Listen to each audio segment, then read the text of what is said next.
AFC Championship game with a backup quarterback who hasn't thrown a pass in 3 years. How in the world was it his fault? It wasn't. Makes no sense to me. Have yourselves a great day.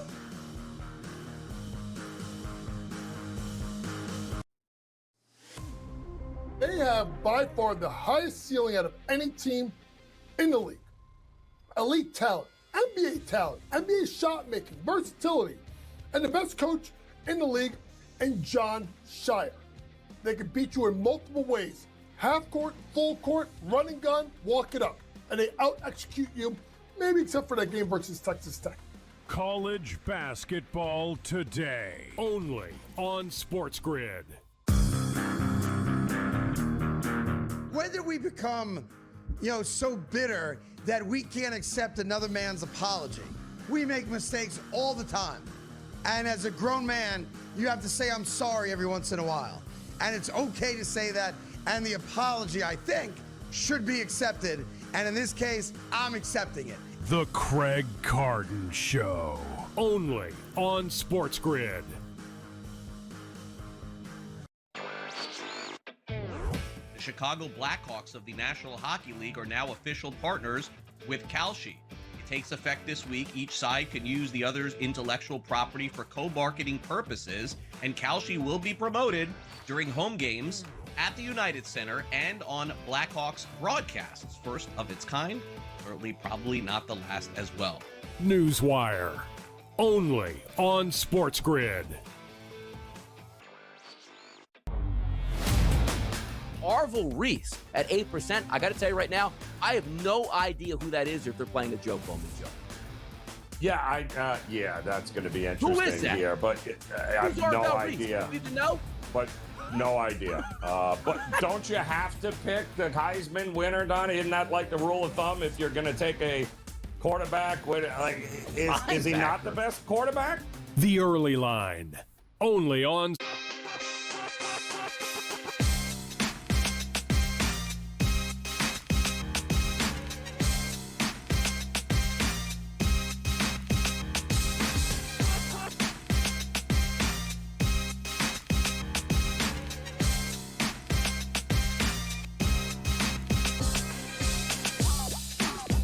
GameTime decisions live on SportsGrid with you on this Wednesday night. Kevin Walsh here from the decisions desk with plenty for us to get into. It's been a big day for Cleveland sports as they've announced Todd Monken as their brand new head coach. A race that seemingly came down to Todd Monken and Jim Schwartz.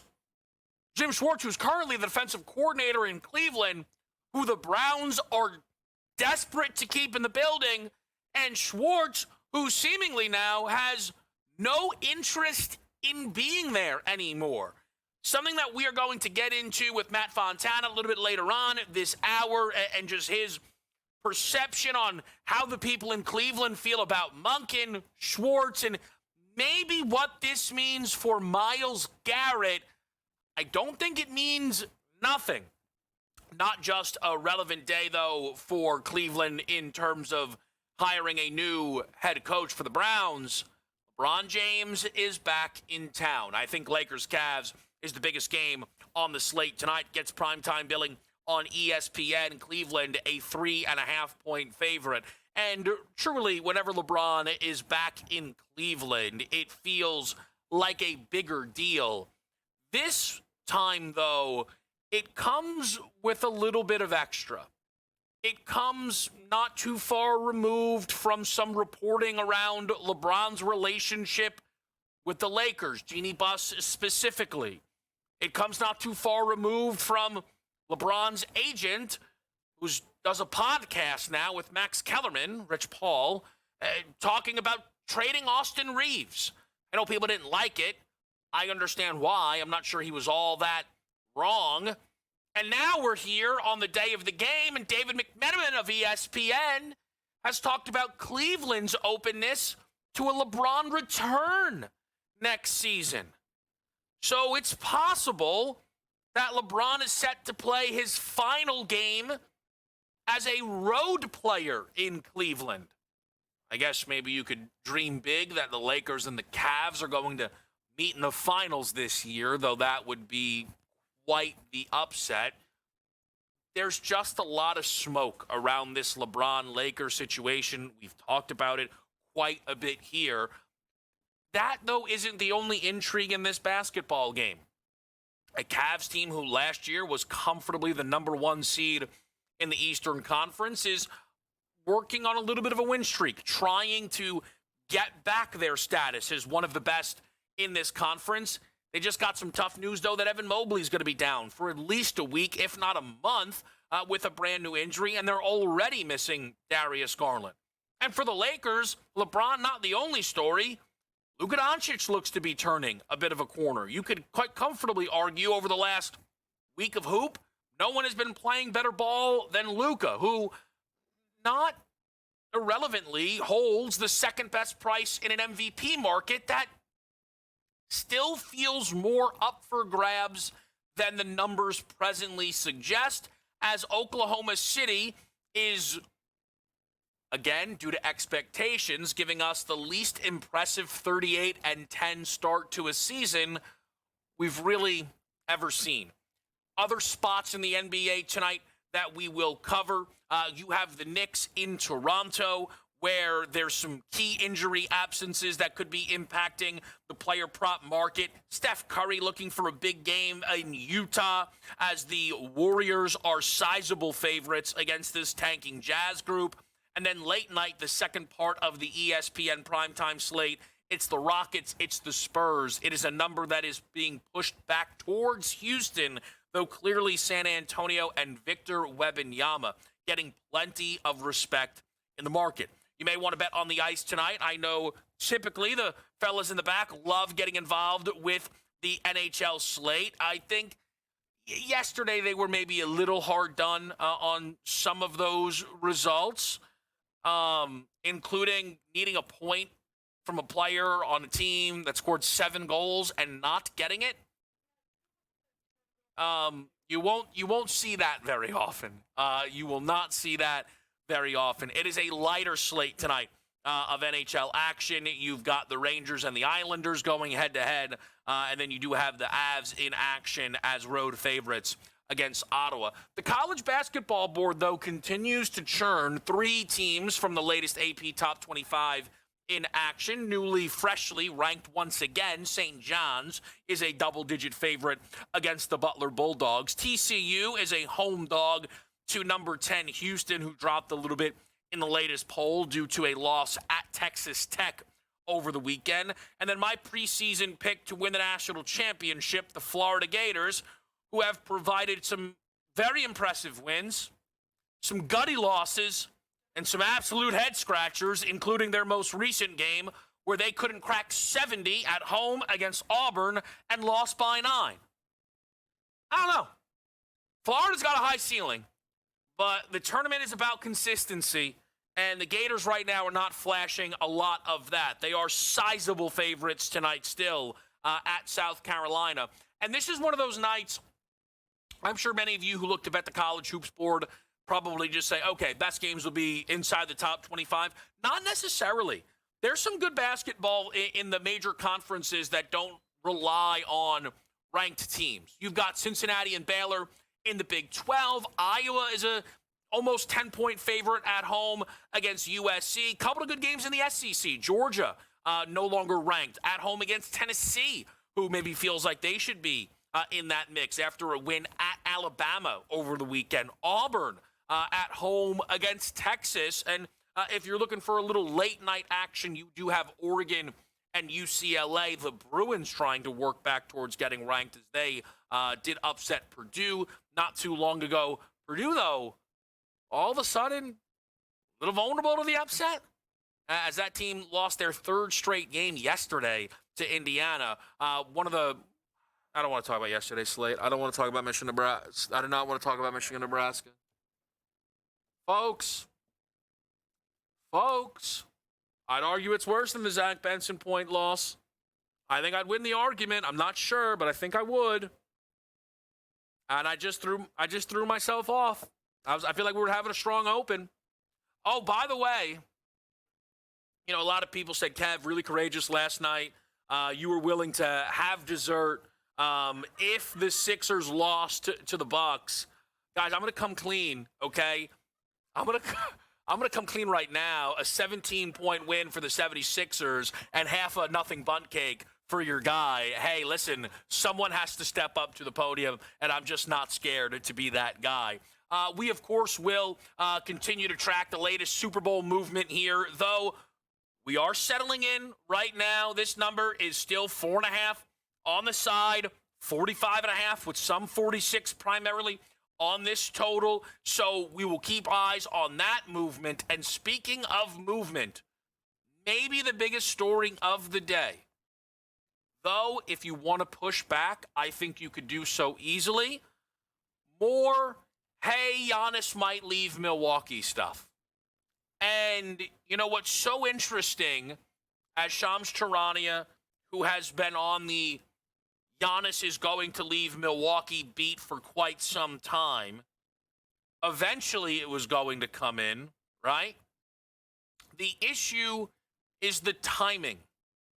And we have what feels like the strongest report yet that suggests, hey, Giannis's time in Milwaukee is approaching a close. And look, I think it is more than clear Giannis will not be finishing his career a Milwaukee Buck. But could Giannis still finish his season as a Milwaukee Buck? We'll update the prediction markets around exactly that, and I'll maybe make a case that the no or the yes, we'll get it, is on its way in. Cavs-Lakers is around the corner, though, right here on Game Time Decisions.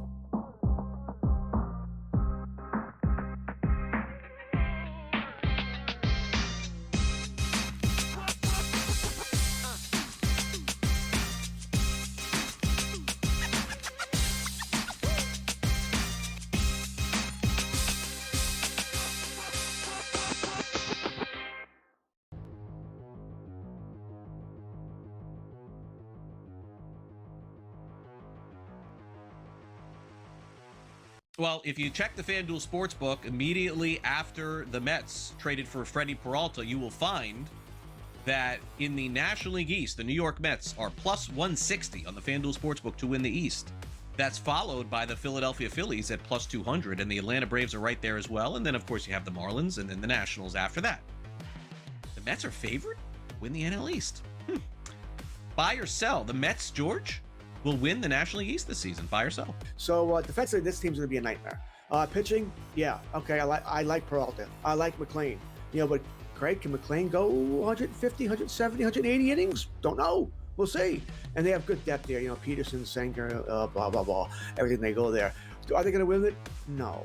Wow, I'm going to sell this. It's not so much that I'm down on the Mets, but Philly's still a good team. All right? Atlanta, a good team. I think Atlanta is one pitcher short of being that team. All right, and maybe they have a team that gets Gallen or gets Framber Valdez. Even though those guys aren't the same they used to be, Atlanta's seem to be a number one. Can they be a 4 or 5? Yes. And I think I would like Atlanta a whole bunch here. So it's not a knock on the Mets. I think they're a playoff team. I just don't think they're going to win the division. Small sell. I am with George. I think that the Braves are being supremely underrated here. Like, this is a team that easily could win the division. Would they make another signing like that? I don't know that they would. Philadelphia's perspective, are the Phillies as good as last year? They don't, Zach Wheeler, he's gone for now, I guess. Is he okay? Can he pitch? Ranger Suarez, not there. Dallas Garcia, that's the big ad for the Phillies. So I think it's going to be close, but I don't think it'll be the Mets. Fantasy Sports Today. Friday, starting at 3 p.m. Only on SportsGrid.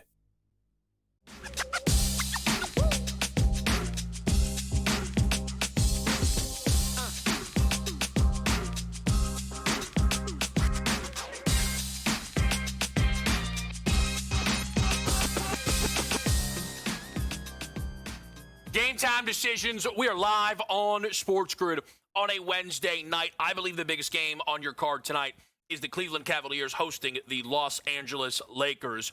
Two teams that are trending in the right direction if you look at their recent play. On the Cleveland side, though, they're going to need to rely quite heavily on Donovan Mitchell as Evan Mobley with a calf injury, and that is right now, I think, the scariest injury anyone in the NBA can have, is expected to miss at least a week. It could be more with the All-Star game around the corner. I can't imagine rushing him back before that, right? So if you just look right now, they play February 11th as their final game pre-break and then not again until the 19th. I do not see why Evan Mobley is playing at Sacramento on February 7th. So I actually think Mobley's done right now until the break. So that's going to be a chunk of basketball where they're going to rely quite heavily on Donovan Mitchell. But Donovan Mitchell has been balling out. He's actually, I think, pushing himself not just into a firmly all-NBA caliber season, but, you know, if certain guys can't meet game minimums, Donovan Mitchell may be right there. And as good as Donovan Mitchell is playing, I don't know if anybody is playing better than Luka Doncic over the last 4 games. And I know for a player of his caliber to get, enamored over a 4-game sample size, in one of the games in which they lost, you might push back and say that is ridiculous. But hear me out. Luka in his last 4 is averaging 37, 10, and 10 on 52, 39, 82 shooting splits at 68 true shooting percentage. His offensive rating is a 135. His defensive rating is a 111. Every single one of these numbers is better than what he is giving you right now on a per-the-season average. And it kind of feels, to me, like perhaps the comeback against Dallas could have been a turn-the-corner type of moment for the Lakers, where not only did Luka in that singular game give you 33, 8, and 11, J.J. Redick really bigged up the defensive effort that Luka showed in the fourth quarter of that basketball game. And this game is so big tonight because of LeBron James, okay? And there's no reason to be naive about LeBron and the story that he always, always, always is. But Luka Doncic, it is his team. Luka Doncic is supposed to be the guy. And Luka Doncic is playing at a very, very, very good level. But I don't think it is out of bounds to want more.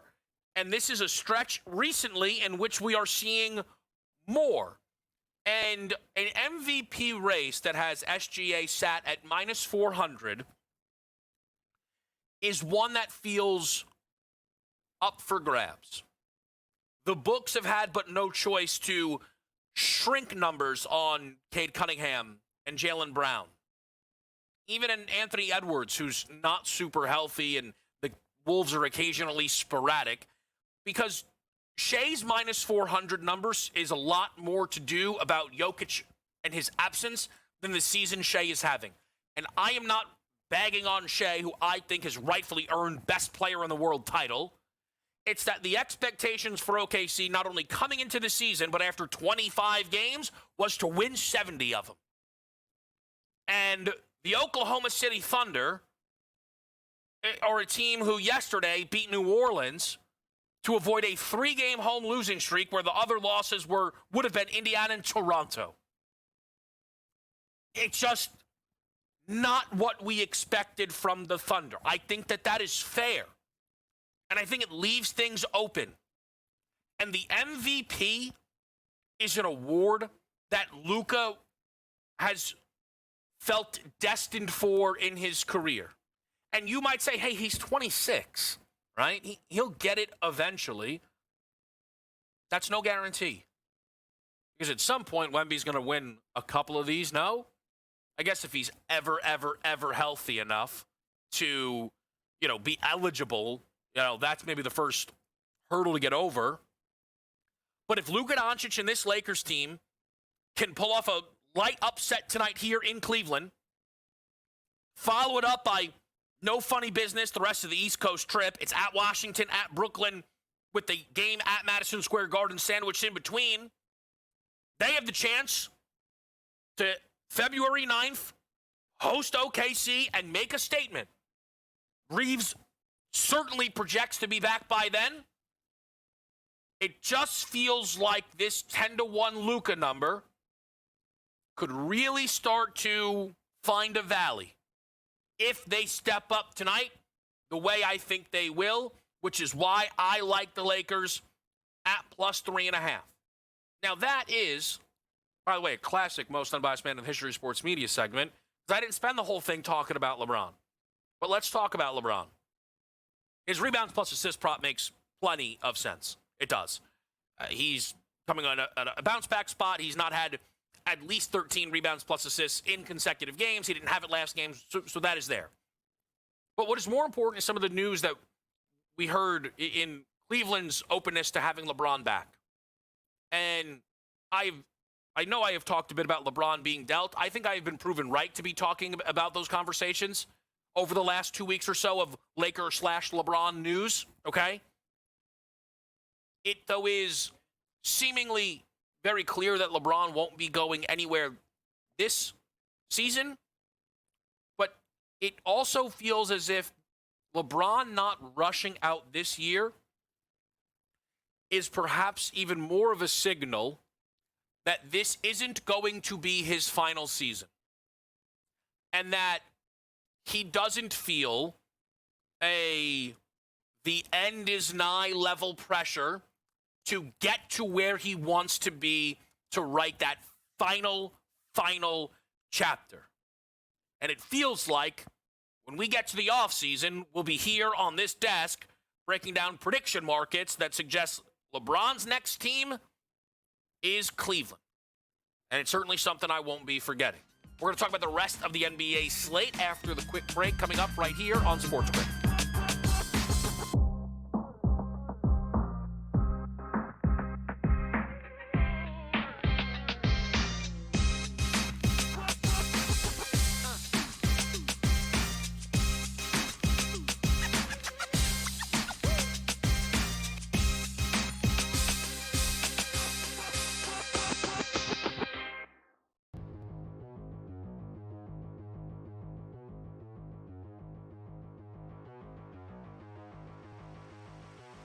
Well, if you check the FanDuel Sportsbook immediately after the Mets traded for Freddie Peralta, you will find that in the National League East, the New York Mets are plus 160 on the FanDuel Sportsbook to win the East.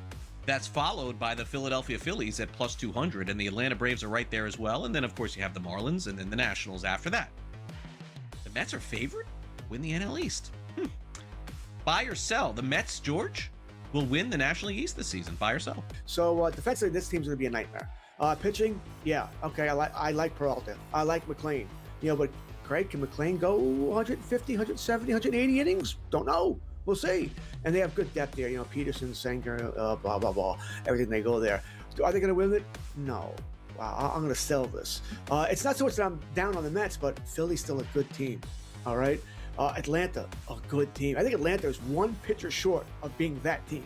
All right, and maybe they have a team that gets Gallen or gets Framber Valdez. Even those guys aren't the same they used to be. Atlanta seems to be a number one. Can they be a 4 or 5? Yes.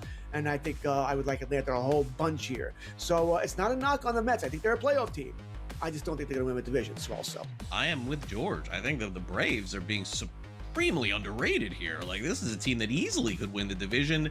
Would they make another signing like that? I don't know that they would. Philadelphia's perspective, are the Phillies as good as last year? They don't, Zach Wheeler, he's gone for now, I guess. Is he okay? Can he pitch? Ranger Suarez, not there. Dallas Garcia, that's the big ad for the Phillies. So I think it's going to be close, but I don't think it'll be the Mets. Fantasy Sports Today. Friday, starting at 3 p.m. Only on SportsGrid.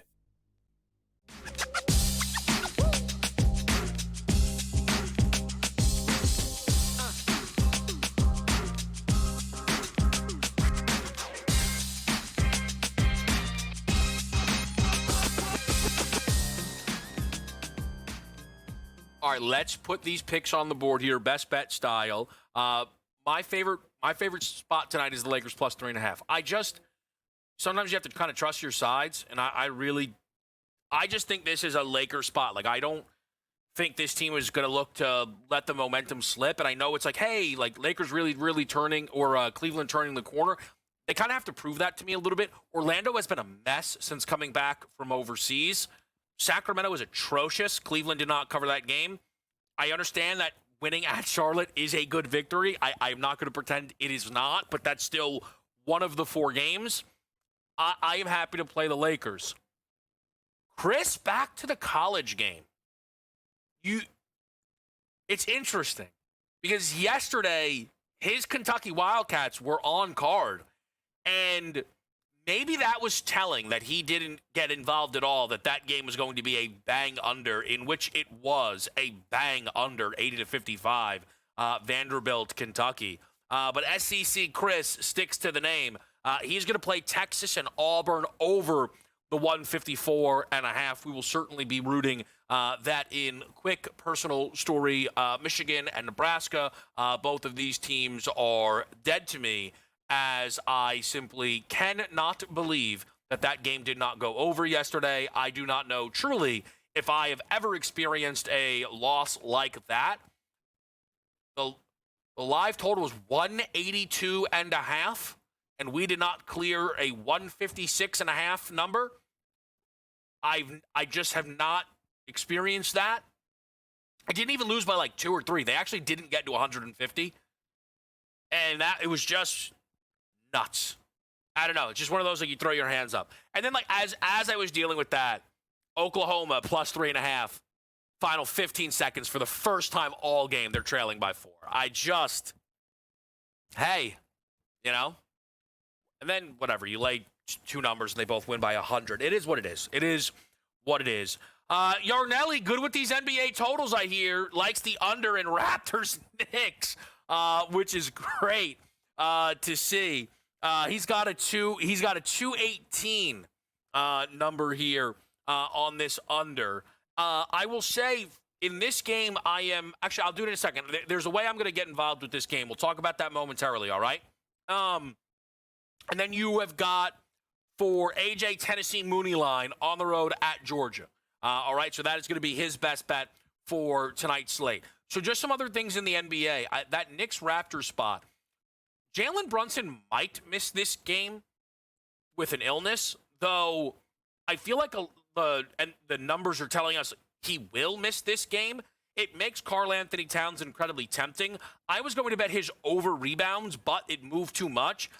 I don't know if that is just it was being bet through the day, or if the Brunson stuff kind of added to the environment.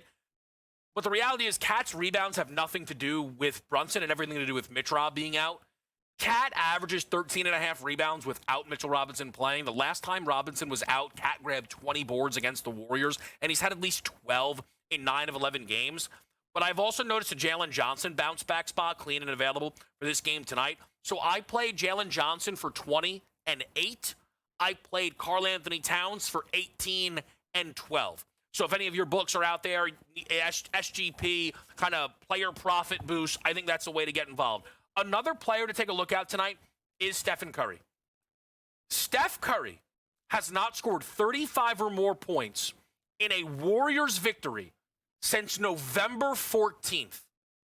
I was like, man, I feel like I haven't seen one of those, like, guys, Steph, he's the man nights in a long time, and it's because we haven't, like, he's had a couple of games where he scored 35 plus. There was a game he scored 48 at Portland. They lost. It's been a tough year for the Warriors. The Jazz stink. They can't guard. They don't guard. They have no interest in guarding. And Steph's played them twice and made 6 threes in each of those games. I think a Steph Curry threes ladder is more than in bounds tonight. Coming off of a game against Minnesota where he scored 26, they won, but he himself was not super efficient. I think you could see an 11-12 made 3 type of game from Steph. Like, I think one of those performances is on the board for him tonight. In Rocket Spurs, Victor Wembanyama bounce back over the points prop, okay, is something to keep your eyes on there. I saw 23.5 earlier in the day. Wemby, tons of volume. Efficiency hasn't been phenomenal. I think you can see that bounce back here as well. Up next, though, on Game Time Decisions, Matt Fontana is going to stop by. We're going to get his thoughts on the fact that Todd Monken is in, and if that means Jim Schwartz is out, plus the Cavs and the Lakers and LeBron and everything that we've got tonight. All next right here on Sports Grid.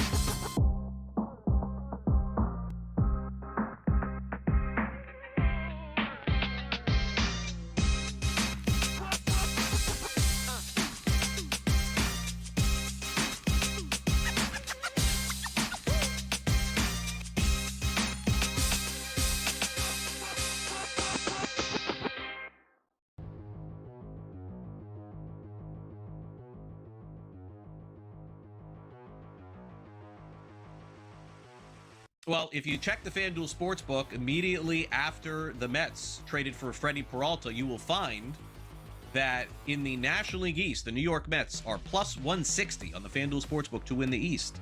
That's followed by the Philadelphia Phillies at plus 200, and the Atlanta Braves are right there as well. And then, of course, you have the Marlins and then the Nationals after that. The Mets are favored to win the NL East. Buy or sell. The Mets, George, will win the National League East this season. Buy or sell. So defensively, this team's going to be a nightmare. Pitching, yeah, okay, I like Peralta. I like McClain. But Craig, can McClain go 150, 170, 180 innings? Don't know. We'll see. And they have good depth there. Peterson, Sanger, blah, blah, blah. Everything they go there. Are they going to win it? No. Wow, I'm going to sell this. It's not so much that I'm down on the Mets, but Philly's still a good team. All right? Atlanta, a good team. I think Atlanta is one pitcher short of being that team. All right? And maybe they're a team that gets Gallen or gets Framber Valdez. Even those guys aren't the same they used to be. Atlanta's named to be a number one. Can they be a 4 or 5? Yes. And I think I would like Atlanta a whole bunch here. So it's not a knock on the Mets. I think they're a playoff team. I just don't think they're going to win the division. So also, I am with George. I think that the Braves are being supremely underrated here. Like, this is a team that easily could win the division. Would they make another signing like that? I don't know that they would. Philadelphia's perspective, are the Phillies as good as last year? They don't, Zach Wheeler, gone for now, I guess. Is he okay? Can he pitch? Ranger Suarez, not there. Dallas Garcia, that's the big ad for the Phillies. So I think it's going to be close, but I don't think it'll be the Mets. Fantasy Sports Today. Friday, starting at 3 p.m. Only.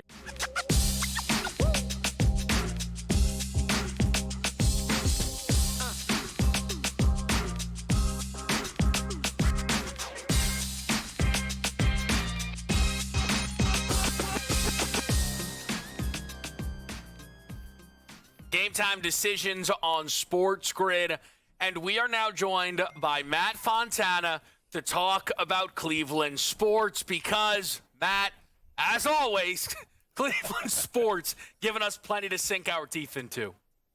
Yeah, it's never easy. Coaching searches are, I guess, not easy. I just think the Browns somehow find ways to make it harder. But there, in essence, lies more stories and more interesting parts. And it's not just about hiring a coach today. It was losing a coach today and that drama and a whole bunch of fun stuff. And then, as you and I were talking about, too, and then there's a guy coming back to town tonight to take the Cavs on that helped win a championship. So what are the Guardians doing? Oh, the Guardians signed Jose Ramirez to a giant contract extension. So here we go. Yeah, it is never, ever quiet. It's why we talked to Matt. Make sure you guys, by the way, the Matt Fontana Show does a fantastic job covering all things Cleveland sports, where for a while, Matt, I know that you guys have been trying to figure out who this next Browns head coach is going to be. From my vantage point, a bit of an upset to see Todd Monken get this job. We follow the prediction markets quite a bit here on this show, and I don't remember much, time of Monken being spent as the favorite within those markets. How surprised are you that Todd Monken ended up the guy for this job? And off of that, I don't think he ever was, Kevin. I follow the same thing. I was keeping an eye on it too, and I don't remember it. There was a time that Udinski was a favorite. There was a time Shieldhouse was a favorite. There was a time Jim Schwartz was the favorite. Never once did I see Todd Monken become the favorite, and I think that lies the shock where you sit there and you're like, wait, what did they do? And trust me, I will tell you this, man. Today, I've covered a lot in Cleveland. Today was a day that I've never seen a fan base collectively be like, what the hell did they just do? And that's crazy for me to say about the Browns because they've done a lot of those things, but this was not well received by really anybody. Wow. So I think once the shock kind of wears off, I think we were conditioned that it was going to be Udinski. Okay, he pulls out. They wait to interview Shieldhouse because they had to do the Rooney Rule. Okay, and then you think he's got an edge. And then you kept hearing over and over again, they love Jim Schwartz. They don't want Jim Schwartz to leave. Okay, we'll just make him the head coach, and he won't leave. So to get the announcement this morning, it was Monken. It is this giant shock. Now, I say that, talking to you guys this afternoon, give or take 7 hours later, and you sit back and you kind of think about it like, okay, here's a offensive-minded veteran coach. Mm-hmm. That's not shocking. That's not all that shocking. Here's a guy that spent time in the division, a guy that was with the team in 2019, I think if you guys haven't seen the clips pulled from that, where he was supposedly walking around telling opposing coaches that the Browns were a complete mess before games. He was supposedly doing that in 2019, but that was a different regime. Freddie Kitchens, that 1 year with him was a disaster. So I think, like, beyond that, if I just pointed those things out, like a guy that has a connection to the team, offensive-minded, veteran, never been a head coach in the NFL before, but a high-ranking coordinator and a play caller, like, those statements are not all that shocking. I think it's shocking that it's Todd Monken that is going to cost you Jim Schwartz, and then also didn't go after a young, offensive, analytic-driven minded guy that seems to be right up Andrew Berry's alley and what the rest of the league seems to be coveting. That's the shock. It's just that you had two other things that seemed to be more, what you would be looking for, and they decided to go in a completely different route. It is incredible insight, and the Jim Schwartz piece of it is super relevant. But what I guess I would say before we get to Schwartz specifically, I feel like some people out of Jacksonville, Matt, were suggesting that maybe Adinsky was going to struggle to snag a job because they weren't sure about the caliber of staff he could put around. I don't remember this being such a topic of conversation in a coaching cycle, but maybe when you have 10 openings, it becomes a thing. People keep talking about the caliber of staffs guys can build. I wonder if Cleveland knew if it wasn't going to be Schwartz, he wasn't sticking around, and maybe they didn't just hire Todd Monken for what he brought to the table, but having that Harbaugh connection, maybe they trust who else he can bring into this Cleveland organization. I think that's a fantastic point, because all the NFL coaching circle is a giant buddy system, right? And pulling a guy, this guy hired me at this job, all right, I'm going to take care of him here. But I think even beyond that, it's what? This guy knows what I want to run. This guy knows what we need to do here, how we want to do these types of things. And with Grant Udinski, who's been in the NFL for a cup of coffee, yeah, it's hard for him to be able to go around. He's only been in 2 different organizations to be able to build a staff. So I think that's totally a part of this. My issue with Udinski was just how is he going to handle, I'm sure he's a genius. I have no doubt in my mind that he is smarter than I am. That's a low bar. But, like, I'm sure he's a genius. How is he going to handle a locker room? How does he motivate players? How does he handle situations with players when they're upset? My thing on him and Shieldhouse, these guys never had positions of consequence. They've been assistants or non-play calling positions, pass game coordinator, OC. I want some job with some skin in the game, man. I want somebody that he's going to get, lit up if they have a bad game or something doesn't go right. They've never had that in their careers. Todd Monken has, Jim Schwartz has. So I think that's a fair point on just what eventually led them to this decision to kind of pivot away from the really young guys. And I think I do think it's the right thing for the Browns. They need stability right now. I do not need somebody coming in here trying to learn on the job on how to do this, because you're going to get chewed up and spit out. So talk to me on the Jim Schwartz piece of this, though, Matt, because, again, I'm not super surprised that a guy who was at minimum top 3, right, finalist to get this job doesn't get the job and says, yeah, I'm obviously not staying here, even if it's a lateral move. Though it's not going to be an easy exit, potentially. What are you most drawn to with this Jim Schwartz situation? The players. The players love him. The defense loves him. Some of their best players, Denzel Ward, Myles Garrett, Carson Schlesinger. There were guys on that defense that as soon as Kevin Stefanski got fired, they had end-of-season availability. All of those guys brought up Jim Schwartz. So many guys on offense. Joel Bitonio brought up Jim Schwartz. And again, a lot of those times they were asked about him, but they went out of their way to talk about how much they believe in him. And that's why I thought he was going to get the job. You had half of the team, more than half the team already buying into this guy, and he ran one of the best units in football. Now, of course, on the way out the door, what are people going to do? He's not that good. He's average. He had Myles Garrett. He had Denzel Ward. He had all the players. It wasn't really him. Of course, that's going to happen. They're going to miss him a lot. They are going to miss him a lot. And I really am worried how you're going to sit there with some of your players, and again, Myles Garrett, not all that removed from asking for a trade, to sit to these guys and go, yeah, that guy you loved, it's not only he's not going to be the head coach, he ain't going to be here. He's not even going to be here anymore. I think the Browns are going to want to wait. Like you mentioned, he's under contract. He can't just walk away. I don't think the Browns are going to force him to stay if he doesn't want to. That's a recipe for disaster. Yeah. But I think maybe it's like, let cooler, get a night's sleep. He's angry today, and I don't blame him for that. Let him cool down, get a night's sleep, and maybe revisit it. But from everything I've heard, probably the same thing you guys have heard, he's not coming back. There's no way. So, but I think you hit on it, Matt, and I'm glad you did, because then I don't think it's, people outside of Cleveland sensationalizing something or Eagles fans wondering if Myles Garrett's going to hit the market. That, to me, feels like maybe the single biggest thing here, because with respect to the Browns, Monken, Schwartz, Udinsky, nobody's expecting them to be a playoff team next year.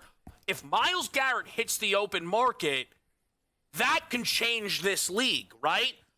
So you would say, it's fair to say the percentage of that has now increased with the fact that Schwartz is likely out the door? Yeah, I would say 100%. Because you don't know who you're bringing. You don't even have a defensive coordinator anymore. There's only so much Todd Monk. Is he bringing Lamar Jackson with him? Is he bringing Derrick Henry with him? How much in this offense can he fix?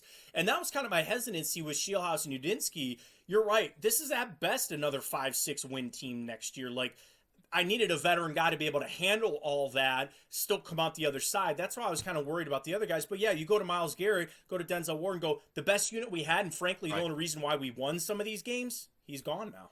Yeah, all right, so what we are going to do after this break is talk about LeBron James, who is back in Cleveland. Of course, not without some conversation. That's next right here on SportsGrid.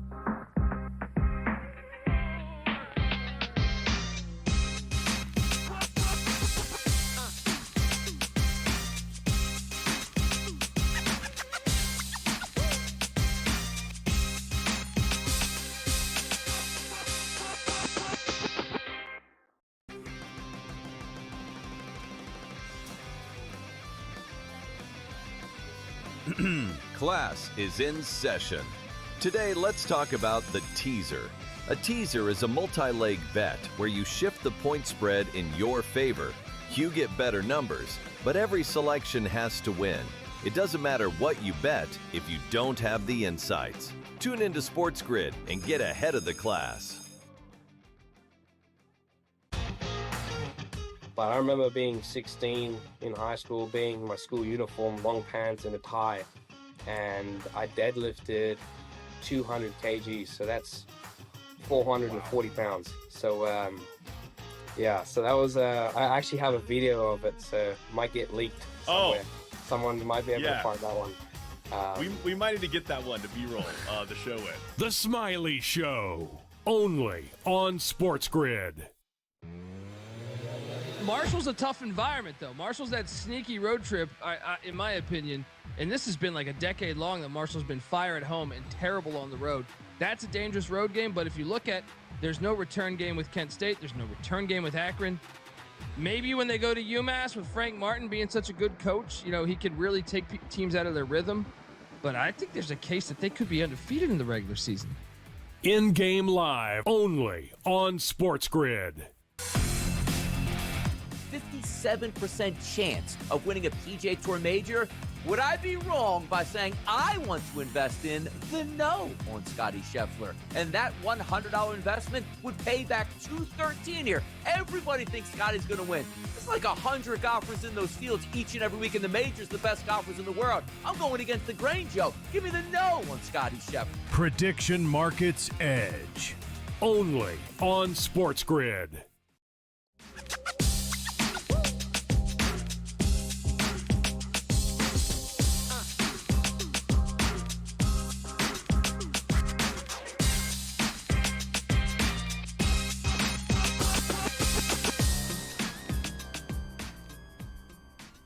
Game time decisions here on SportsGrid. Kevin Walsh joined by Matt Fontana, talking all things Cleveland sports because it's a busy time right now in Cleveland sports. You can find Matt on Twitter at MattFontana83. Check out his show. Does a fantastic job.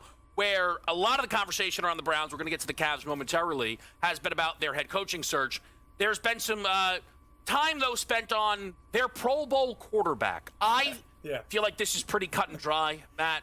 The Pro Bowl has been a joke for a while. Shedeur Sanders isn't even the most undeserving AFC North quarterback to make the Pro Bowl within the last half decade.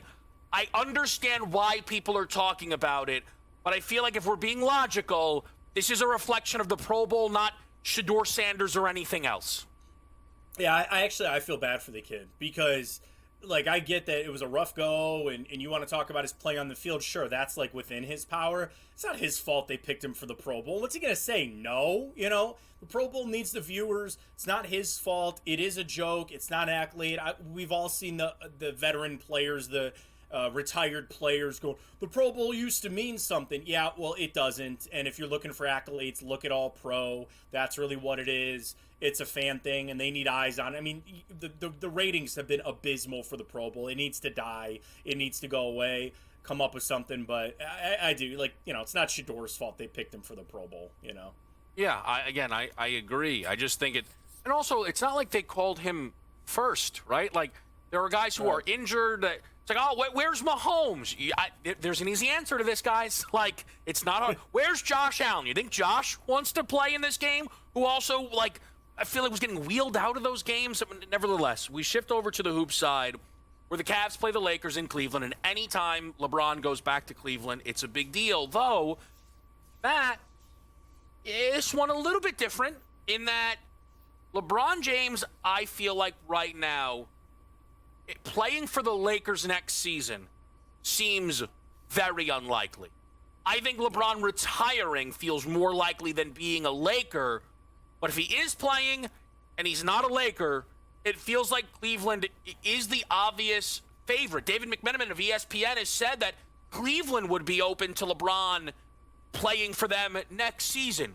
What do you make of this situation? Yeah, I mean, that's something we've all dreamed of, and there's all the angry fans that go, I don't want it back. He left, like, you know, screw him. And I go, you're a liar. You're a liar. You say that to be sensationalized. He is arguably the greatest basketball player to ever play the game. He's still playing at an extremely high level. And I think it speaks more about, as great as LeBron the basketball player is, how great LeBron the basketball mentality, or how smart he is with the game, where he's not going to some lame duck team. Like, if he would be willing to come back to the Cavs, he feels like it's because they can win a championship. So I'd certainly welcome him back. You know, what that trade looks like. There's only 2 untradables on the Cavs. That list has never changed for me. It's Evan Mobley and Donovan Mitchell. That's it. Darius Garland, when he plays, there's moments where I go, he's untradeable, but the problem is he doesn't play anymore. Like, he just keeps getting hurt. So I've done the trade machine like everybody else. They can't trade for him. Like we were talking about, obviously, it's the offseason. He comes in, signs a deal. Sure, that could happen, but, you know, I've seen the Clippers stuff. I've seen that mock-up of the lineup of him with Kawhi and Paul George and all that, and see how that goes. But, yeah, I mean, I think there's always going to be that connection there, and I actually think it's a feather in the cap of the Cavs to continue to be relevant. Like, would he even think about going back to Miami? Absolutely not, you know, because not saying they haven't been good since LeBron left, because that's not true. They have been. But the state of the Cavs, even with some recent play, they're a strong team when healthy, when they're playing the right way. And, you know, these games, exactly to your point, like when LeBron comes to town, you want to show up. You want to show him a little bit and remind him, like, hey, this is a good team. And obviously Evan Mobley's not going to play tonight. Garland's out. You know, they're injured. But I expect a big game for Donovan. I was cooking up my parlay earlier today, and I was back between points, rebounds, and assists, and all that with Donovan. But, you know, I expect Donovan to show up tonight. It'll be fun. And it always just means a lot when he's back in that building, you know, with the fans, and even just how the second time around, the first time around was scary, but the second time around, just, you know, everybody loves to see him, and everybody really enjoys when he comes back. You know, the thing is, Matt, as someone who is a LeBron guy, I've been frustrated with the Lakers don't actually have any interest in winning a championship this year. If they somehow fell backwards into one, which sometimes the Lakers do fall backwards into championships, they would be ecstatic. But LeBron James has interest in winning a championship, and Cleveland has interest in winning a championship. So I don't maybe have as much patience as you, or I guess LeBron does. And maybe that's the reality, and maybe, again, you're on it, and this is the thought here. Could LeBron force his way to Cleveland right now? Possibly, if not probably, but I guess he'd be much better off going there this offseason. That way, a Jared Allen or a Darius Garland would still be able to be on the roster next season if he were to come. Yeah, that's a great point because he doesn't want to come here and sacrifice from the team that he's coming to. And yeah, I mean, I would need Brian Windhorst or Dave McMenamin. Like this apron in the NBA, like I feel like you need to have a doctorate to figure it out. It's terrible.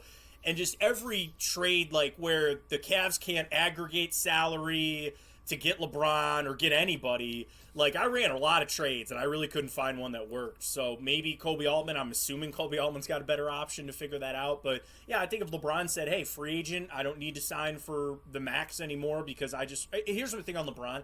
If he wanted to come back next year and go all in to go win a championship, great. He doesn't win it, at least he finished it out in Cleveland. And that's like your fairy tale ending. If he just wasted out another year in LA, like that really doesn't do anything for him. No, I don't think it does, and I don't actually think at this point he wants to give that to them, which is a fascinating thing. Matt, we might as well cover all our bases. I know we only have about 30 seconds left, but how pumped were you that J-Ram got the extension with the Guardians? Yeah, I'm super happy. I think it's a little bit of a changing of the times with the Guardians where there's deferred money in that. David Blitzer's a minority owner. He's a true billionaire. He's going to buy the team eventually, so I think there's a lot of excitement that there's just going to be some more influx of cash for the Guardians coming up. But he's an elite player. He's a Hall of Famer. I'm glad that he's going to finish his career out in Cleveland. Just find him somebody to hit behind him for the love of God, please. That's all I ask. Before you know it, we will be talking Guardians baseball here on Game Time Decisions. And when we do, we'll have Matt Fontana helping us out. Again, at Matt Fontana83 on Twitter. Check out Matt Fontana Show. We'll be right back with Best Bets here before the top of the hour on SportsGrid.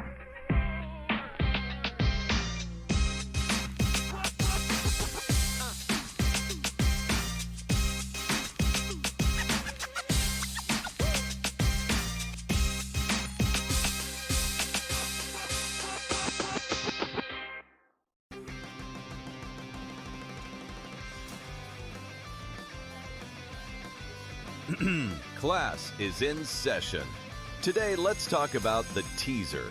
A teaser is a multi-leg bet where you shift the point spread in your favor. You get better numbers, but every selection has to win. It doesn't matter what you bet if you don't have the insights. Tune into SportsGrid and get ahead of the class. But I remember being 16 in high school, being my school uniform, long pants and a tie. And I deadlifted 200 kgs, so that's 440 pounds. So, yeah, so that was, I actually have a video of it, so it might get leaked somewhere. Someone might be able to find that one. We might need to get that one to B-roll the show with. The Smiley Show, only on SportsGrid.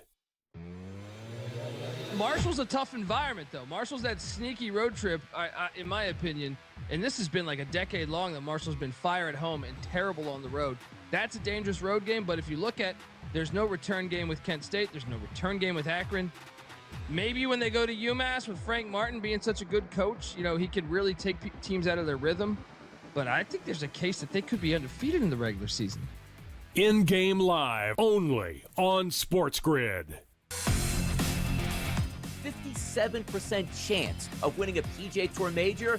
Would I be wrong by saying I want to invest in the no on Scotty Scheffler? And that $100 investment would pay back $213 here. Everybody thinks Scotty's going to win. It's like 100 golfers in those fields each and every week in the majors, the best golfers in the world. I'm going against the grain, Joe. Give me the no on Scotty Scheffler. Prediction Markets Edge, only on SportsGrid.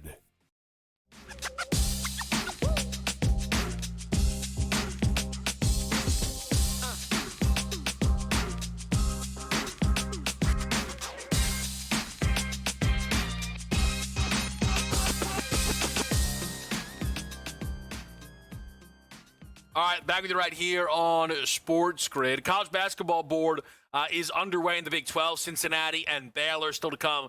Top 10 Houston on the road at TCU. Best bets tonight from our squad will feature a few college basketball picks, both in the SEC. Chris is on Texas Auburn over at 154.5. That game is going to be tipping off momentarily, as is AJ's best bet, which is Tennessee Mooney line. They are booked as slight road favorites going to Georgia. Yarnell's best bet is an under in Knicks Raptors. We are still waiting word on whether or not Jalen Brunson will be available for this game tonight. Josh Hart is likely to play, according to the reporting around this game. I am involved a little bit in Knicks Raptors with Karl Anthony Towns for 18 and 12 as 50% of a parlay that is tied then to Jalen Johnson for 20 and 8. So that is something that, if you've got some of those SGP bonuses out there, I think backing those two guys on tonight's slate is absolutely in line. I am on the Lakers plus 3.5 for a best bet. I think the Lakers can win this basketball game against the Cavs. The Cavs are kind of depleted right now with an Evan Mobley injury, a Darius Garland one that's been going on for quite some time. I think this Lakers team, specifically Luka, turning the corner here a little bit. I know that the point differential, kind of the numbers aren't as good as the record. I think they can start to clean a little bit of that up, especially with Reeves on his way back as well. I know he's not playing tonight, but when Reeves gets back, I think it'll be a big lift for this Lakers team. Talking about a little bit about the movement that we might just see for LeBron, and everything suggests that movement is not going to be soon. The Giannis movement, though, could very well be very soon. And the reporting today from Shams Charania of ESPN is that you have Milwaukee listening to some, quote, aggressive offers for Giannis Antetokounmpo. So I want to just kind of lay out what is this situation here. Giannis wants out of Milwaukee. Giannis does not want to ask out of Milwaukee. He is playing a bit of the semantics game with trade requests. However, with everyone knowing he is willing to leave, and with it being in Milwaukee's best interest to trade him, which, by the way, has been the case, okay, teams are calling and Milwaukee is listening. What I still do not have a great read on is how much does Milwaukee care about Giannis's preferences in terms of landing spot? And is the Giannis preference sheet one team long in the New York Knicks? If you are Milwaukee and you are going to be trading Giannis to the best offer, then yeah, you might as well get rid of him in a week or so before the deadline. Take offers from the Knicks, Miami, Golden State, San Antonio, Atlanta, Oklahoma City, whomever. Listen to those offers and find the best one. If they are only going to trade Giannis to the Knicks, who are the favorites right now behind Giannis staying with Milwaukee, as we know the incumbent is always the favorite, then you're probably better off waiting until the offseason, where the Knicks then can just give you more. The Knicks may want to get this done right now because they might believe if they had Giannis, healthy or not, as long as he can get healthy for the postseason, they can win the Eastern Conference. But at this point, especially with Giannis unwilling to say it himself, Milwaukee should hold all the cards here. Something we will talk about a little bit more in hour number 2. But at the top of the hour, as some of these big games tip off, we talk about the biggest game, the Super Bowl, and some target player props. That's next, right here on Game Time Decisions.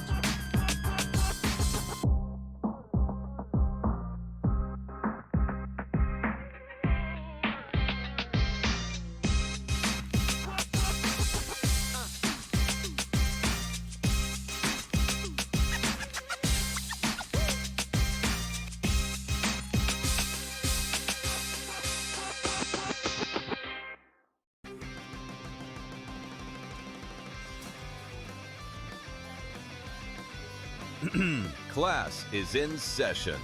Today, let's talk about the teaser.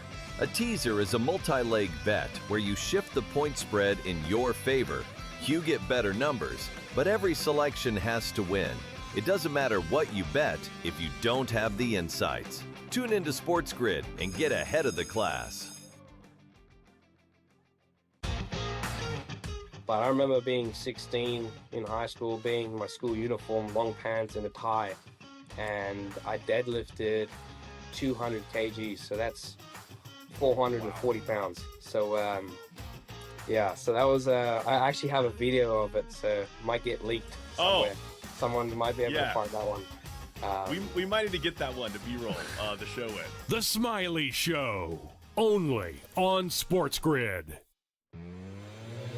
Marshall's a tough environment, though. Marshall's that sneaky road trip, in my opinion, and this has been like a decade long that Marshall's been fire at home and terrible on the road.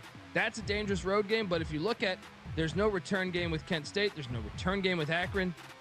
Maybe when they go to UMass with Frank Martin being such a good coach, you know, he could really take teams out of their rhythm. But I think there's a case that they could be undefeated in the regular season.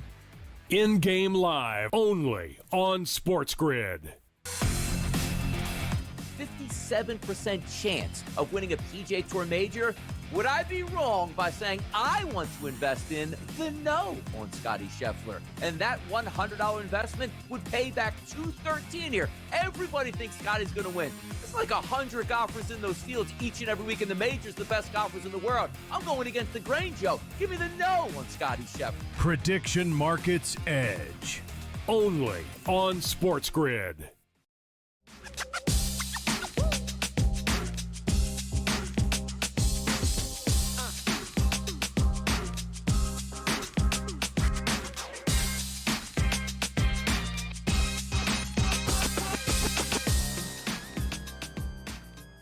All right, game time decisions. We are live on SportsGrid. Some best bets getting underway. A best bet impacted, though, by some health news in the NBA. Jalen Brunson in tonight was added to the injury report, listed as questionable due to an illness. That basically just 3 points added into the game. 4.5s or 1.5, and 2 18.5s or 2 21.5s there. And look, it could still go under, but it's not the best of the number. We've seen situations like that play out before. Now, that's what happens sometimes when you try and get ahead of a number. We're going to see if we can not exactly get ahead of a number in our target player props, but prepare fully for what will be, as we know, an enhanced menu for the Super Bowl. And this is, you know, a completely different animal, right? We get markets with the Super Bowl that are one of one. You do not see them in any other game.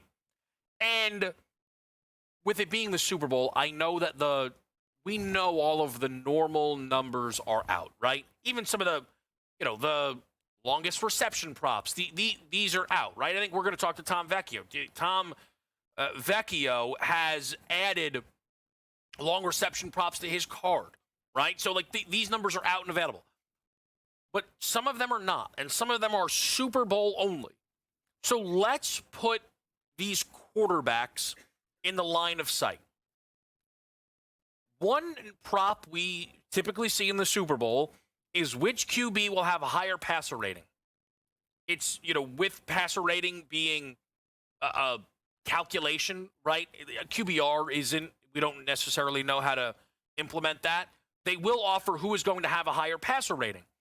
And this is an incredibly fascinating one because Drake May led the National Football League in passer rating. So when you put these two quarterbacks side by side, what jumps off of the page is that the game is being played by the quarterback who is the best in football at the stat, if you will, right?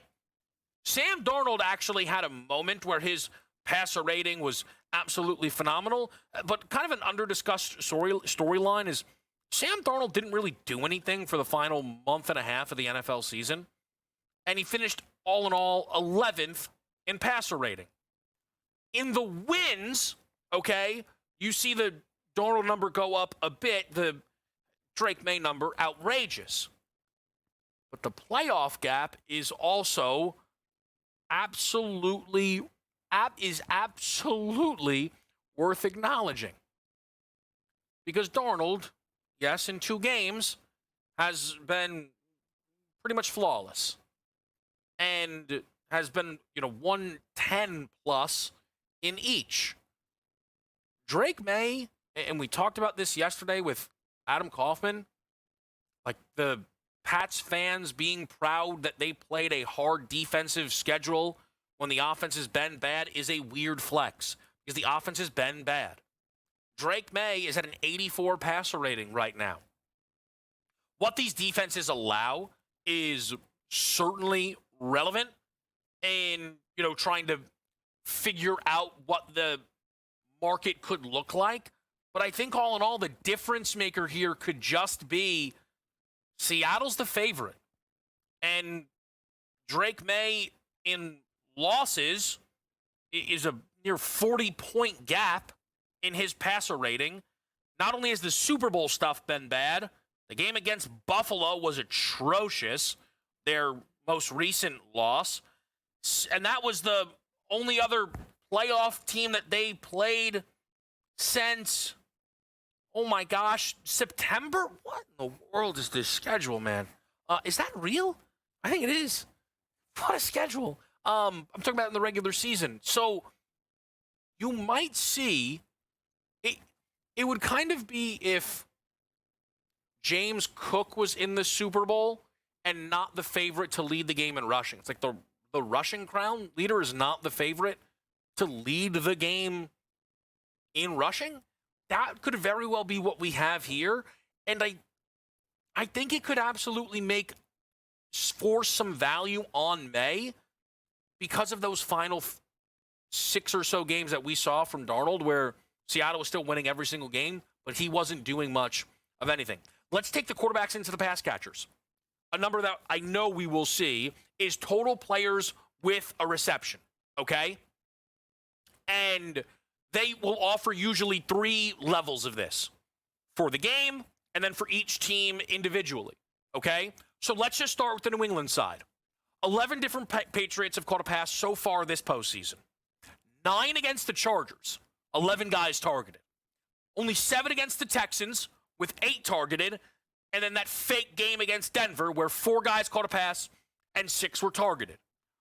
I think it is reasonable to say Stephon Diggs, Kayshon Boutte, Mac Hollins, Hunter Henry, and Ramondre Stevenson are all locks to catch a pass. The world in which they don't would be astonishing. That next kind of layer of guy, Pop Douglas, Kyle Williams, Trevion Henderson, and Austin Hooper. I am, of that list, right? I don't think there's any world at least one of Douglas or Williams will catch a ball, right? I'm even comfortable if you want to say 2 of Douglas, Williams, and Hooper will catch a ball. I don't know what to do with Trevion Henderson. He played 4 snaps against Denver. 4. He's not going to play 0 in the Super Bowl. He will rush the ball in the Super Bowl. I don't feel as comfortable in the Trevion Henderson receiving game workload. We have seen Jack Westover targeted. He's a long shot. The reality is that the Patriots are using heavy personnel. They want to run a play action. Maybe May is willing to give it to him, right? I think the Patriots' specific number would likely be 7.5. Pricey to the over. That's what I would expect. Let's get into Seattle. The Seahawks have had 7 players catch a pass in only 2 games, okay? The locks, we know them.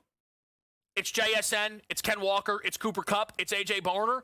The worry there is one of those locks has only caught a ball in 50% of the games in A.J. Barner. Again, maybe you want to push back on the word locks that I'm using, but Barner not catching a pass would be astonishing. But it's happened. Keep that in mind. The next tier of guy, Bobo, Shaheed, Helani. Here's the fascinating thing. If Helani doesn't catch a pass, that would also be pretty surprising. If Shaheed doesn't catch a pass, it would be pretty surprising. Rashid Shaheed caught a 51-yard pass on, I believe, Seattle's first or second play of the game. He didn't catch another ball. The workload for Shaheed is just not guaranteed. And Halani, I would be stunned if he didn't. I really would. You could argue he is as likely, if you want, as Barner, but he's not Zach Charbonnet. Like, we just don't have this wildly long understanding of how they want to use Halani. Jake Bobo is actually 2 for 2 in this postseason. You do have Saubert, who could potentially see a target. It's just a fascinating one, right? Because you have there listed, again, let's remove Saubert. Of those 7 guys, right, is the number just 6.5? And if so, then the combination number here, full game, could be 14.5. At which point I'd probably say let's look towards the under.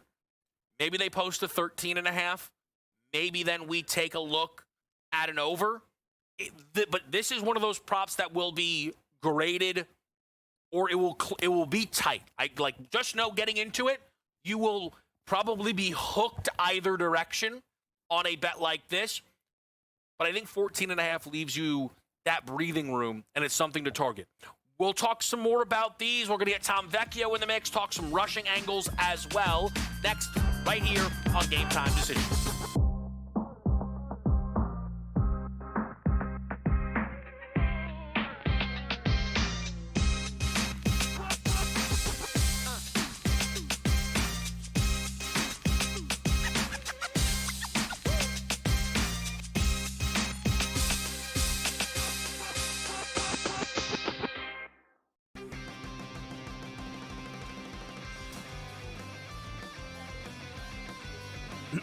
Class is in session. Today, let's talk about the teaser.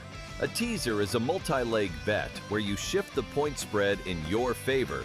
You get better numbers, but every selection has to win. It doesn't matter what you bet if you don't have the insights. Tune into SportsGrid and get ahead of the class. But I remember being 16 in high school, being in my school uniform, long pants and a tie, and I deadlifted 200 kgs, so that's 440 pounds. So yeah, so that was I actually have a video of it, so it might get leaked somewhere. Someone might be able to find that one.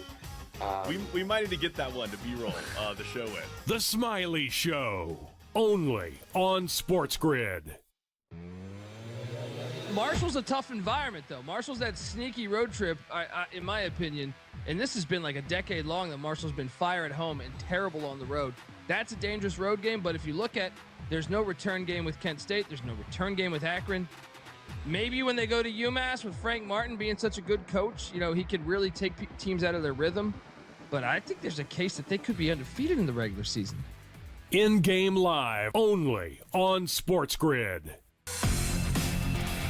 57% chance of winning a PGA Tour major. Would I be wrong by saying I want to invest in the no on Scotty Scheffler? And that $100 investment would pay back $213 here. Everybody thinks Scotty's going to win. It's like 100 golfers in those fields each and every week in the majors, the best golfers in the world. I'm going against the grain, Joe. Give me the no on Scotty Scheffler. Prediction Markets Edge, only on SportsGrid.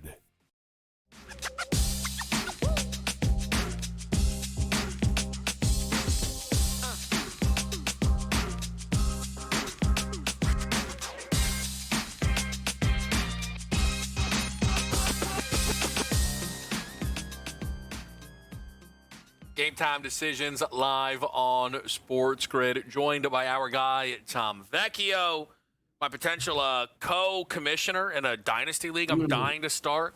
Also just does excellent work here on SportsGrid. Tom, talk to me, man. It's a Wednesday night. We'll be doing some target player props, but any action for you, maybe on the ice or anything else calling your name? Yeah, the Islanders money line. Rangers just announced that they're ruling out Artemi Panarin for not only tonight, but for the remainder of the games leading up to the Olympic break because they're going to be trading him. Also on the Avs money line, and then Max Christie over 22.5 PRA. Awesome. Tom starting to work in a little more of that NBA. So, Tom, the target player props tonight, you know how Super Bowl brings out some wonky numbers. I figured we'd kind of go that direction. I think, because, look, I know Tom, he knows this. He could be a particular guy, right? If I were to say, hey, Tom, let's target player prop Gatorade colors, he'd check out on me, right? I think these are enough, Tom, where they're not rushing yards. It's not passing yards. But I think there's something to them. And I want to start with a prop I think we usually see yearly, which is which quarterback will have the higher passer rating. To deliver it in its simplest terms, typically you would think the quarterback who wins the game will have the higher passer rating. Seattle, from a money line perspective, is a decent favorite to win this game, well over minus 200. Yet the dog quarterback led the NFL in passer rating.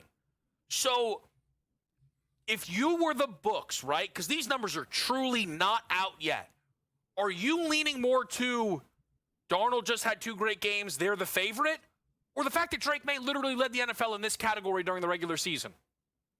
I would probably go with the former, and I would make Darnold a favorite. It wouldn't be heavy. We're talking in like the minus 150-ish range.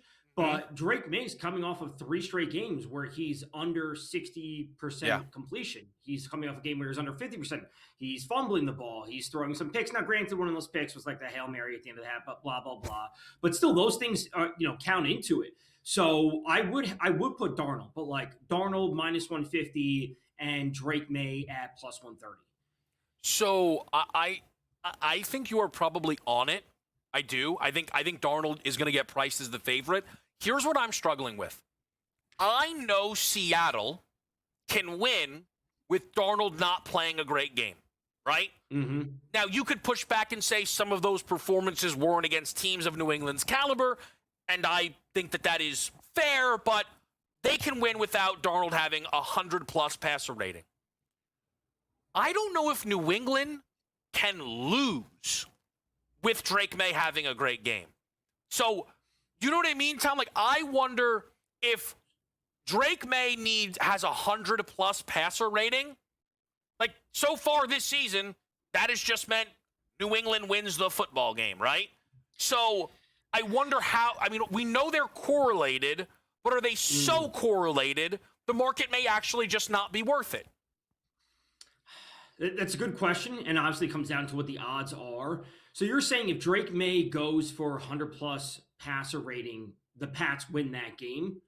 The only thing I would say is, what if Sam Darnold is just great again, right? And what if it's just a shootout and it's just like Sam Darnold is also 100-plus and just comes down to last possession, like a field goal or something, or walk-off TD. And it's just like, listen, Drake May didn't play bad at all, but Sam Darnold just actually matched him. And then there was like one key turnover, one key field goal. And therefore, they were both great, but then one team just ends up winning it. Yeah, I think it's going to be interesting. I want to see how they price it because it's a market that I am going to be interested in. If it shades way too heavily to Seattle's the favorite, I think there could be some value then on Drake May. Now, this next one, Tom, again, I think this is actually quite up your alley. It's total players to catch a pass. Now, we know that they do this in layers, right? They have for the full game and then for each team individually. I think it's easier to cap each team's number and then figure out what that combo would be. So here is just kind of for New England, right? The guys that I cannot see not catching a ball. Diggs, Hollins, Booty, Henry, Stevenson. That next tier to me, Pop Douglas, Kyle Williams, Trevion Henderson, Austin Hooper. I think it's a long shot Westover catches the ball. Chisholm, no chance. Didn't play a snap against Denver. With Matt Collins back, I don't think we're going that far down the rabbit hole, respectfully. Yeah, but despite the fact that he has caught a ball so far this postseason. What do you, when you see that, Tom, what stands out? I would say, like, I think 7.5 should be the line, and it's probably 7.5 juiced over. And, when we're talking about those outside guys, that next grouping of 4, like, they're not going to have many bites at the apple is like really what it comes down to. Like, they may only get 2 targets each. Maybe they only get 1 target each. No, Henderson may get 2, Hooper may get 2, but again, you need to come through with those catches. So to your point with the guys in the top tier, yeah, if none of them catch a pass, it's either A, I'm stunned, or it's B, due to injury. But I think 7.5 juice to the over would be the play for New England. That is the exact way I kind of projected that number. It's something I would say heavy juice, and I would say you're not going to get anything cheap on this. Agree, totally. And it's why the value might come in the full combination number because Tom, Seattle. I mean, it's so I tried to tier them: JSN, Walker, Kupp, Barner, Locks. But who from that outside guy tier doesn't catch a ball and people aren't livid about? Bobo's caught a ball in every single game. I mean, it's 2, so fine, but you know what I mean? Bobo probably catches. I think Bobo is honestly as likely to catch a ball as Rashid Shaheed. I would push back on that solely just based on snap count and overall target share. I know Shaheed hasn't been amazing, but we're talking about essentially a 4th string receiver and who's also what's 7th when it comes to the pecking order overall, when it comes to just target distribution. Those top 4, I would put Holani and Shaheed ahead of him. And then, it's just tough. He may only have 2 targets or 1 target, but give me Shaheed. I would bump him into a mid-tier. I think he's going to catch a pass, but he's not as solid as those other guys. All right, we will expand on this, talk about the running options after the break right here on SportsGrid.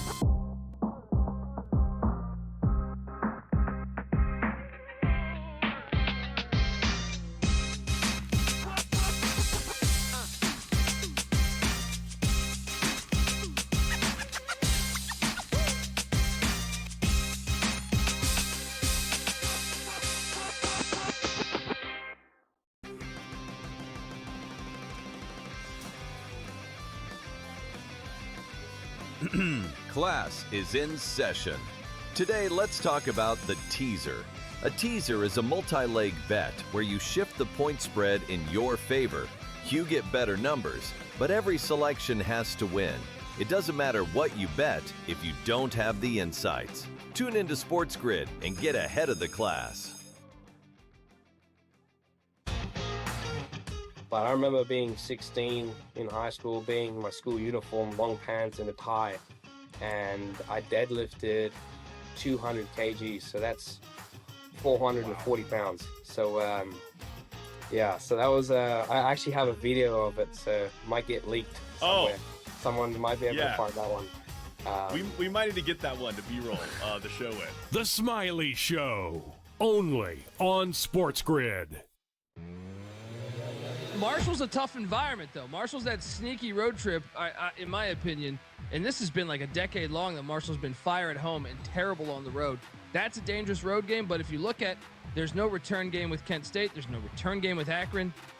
Maybe when they go to UMass with Frank Martin being such a good coach, he could really take teams out of their rhythm. But I think there's a case that they could be undefeated in the regular season. In-game live, only on SportsGrid. 57% chance of winning a PGA Tour major. Would I be wrong by saying I want to invest in the no on Scotty Scheffler? And that $100 investment would pay back $213 here. Everybody thinks Scotty's going to win. It's like 100 golfers in those fields each and every week in the majors, the best golfers in the world. I'm going against the grain, Joe. Give me the no on Scotty Scheffler. Prediction Markets Edge, only on SportsGrid.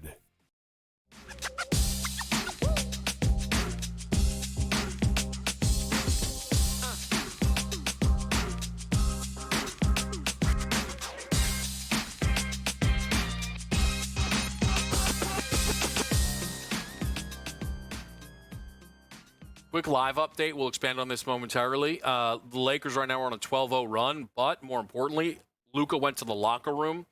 He was, just kind of watching a 3 for so long that he then stepped off the court and maybe rolled his ankle. So we'll keep eyes on that. So Tom and I were kind of talking through to catch a pass market. We saw the New England number 7.5 expensive. Similarly, the Seattle number, Tom, you would think what, 6.5?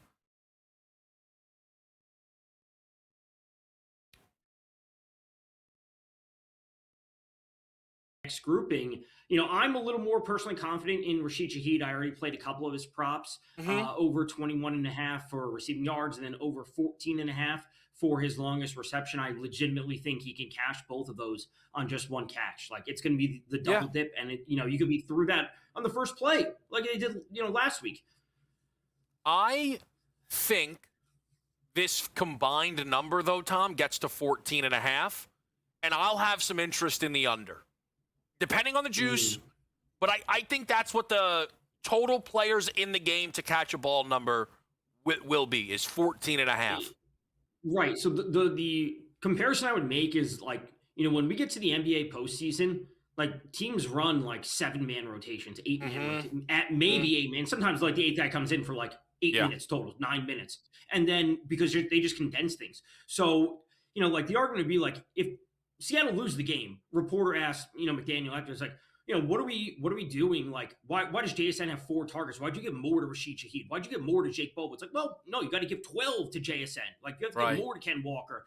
So that's like, there's just a risk aversion thing where they just have to lean into what they know works. And just to quickly, I think to Tom, it's a great point. The risk aversion stuff works both ways.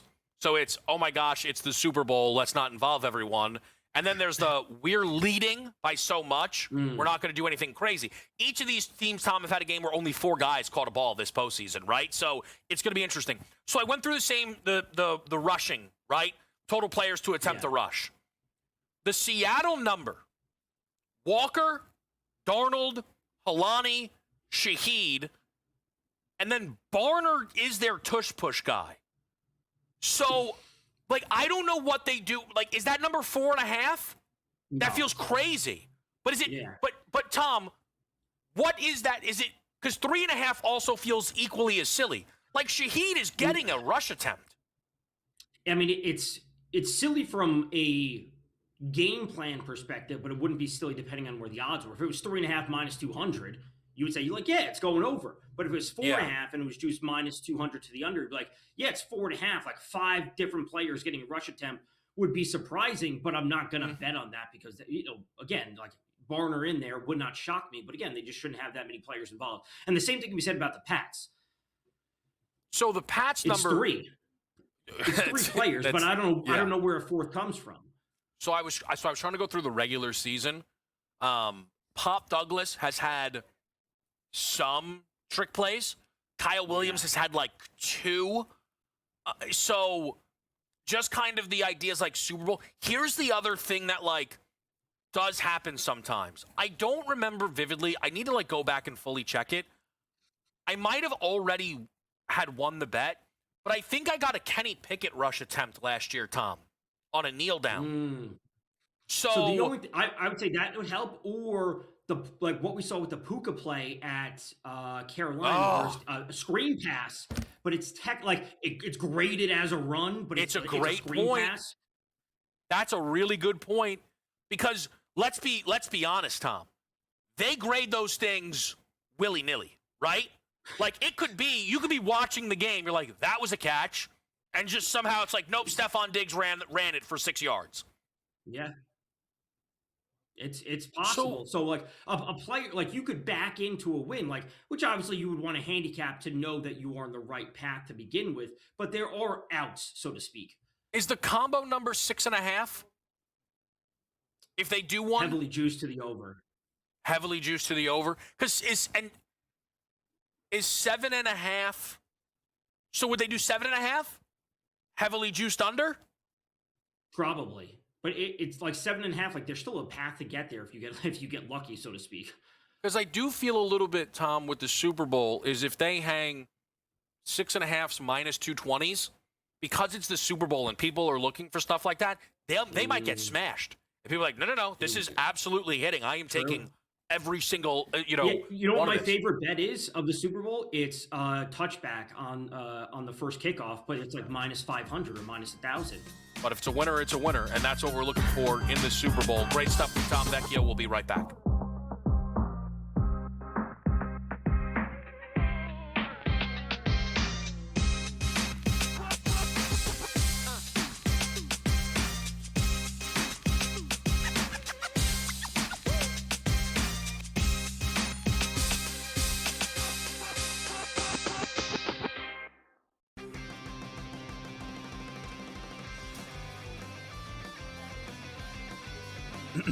Class is in session. Today, let's talk about the teaser. A teaser is a multi-leg bet where you shift the point spread in your favor. You get better numbers, but every selection has to win. It doesn't matter what you bet if you don't have the insights. Tune into SportsGrid and get ahead of the class. But I remember being 16 in high school, being in my school uniform, long pants and a tie, and I deadlifted 200 kgs, so that's 440 pounds. So yeah, so that was I actually have a video of it, so it might get leaked somewhere. Someone might be able to find that one. We might need to get that one to B-roll the show with. The Smiley Show, only on SportsGrid. Marshall's a tough environment, though. Marshall's that sneaky road trip, in my opinion, and this has been like a decade long that Marshall's been fire at home and terrible on the road. That's a dangerous road game, but if you look at, there's no return game with Kent State. There's no return game with Akron. Maybe when they go to UMass with Frank Martin being such a good coach, you know, he could really take teams out of their rhythm. But I think there's a case that they could be undefeated in the regular season. In-game live, only on SportsGrid. 57% chance of winning a PGA Tour major. Would I be wrong by saying I want to invest in the no on Scotty Scheffler? And that $100 investment would pay back $213 here. Everybody thinks Scotty's going to win. It's like 100 golfers in those fields each and every week in the majors, the best golfers in the world. I'm going against the grain, Joe. Give me the no on Scotty Scheffler. Prediction Markets Edge, only on SportsGrid.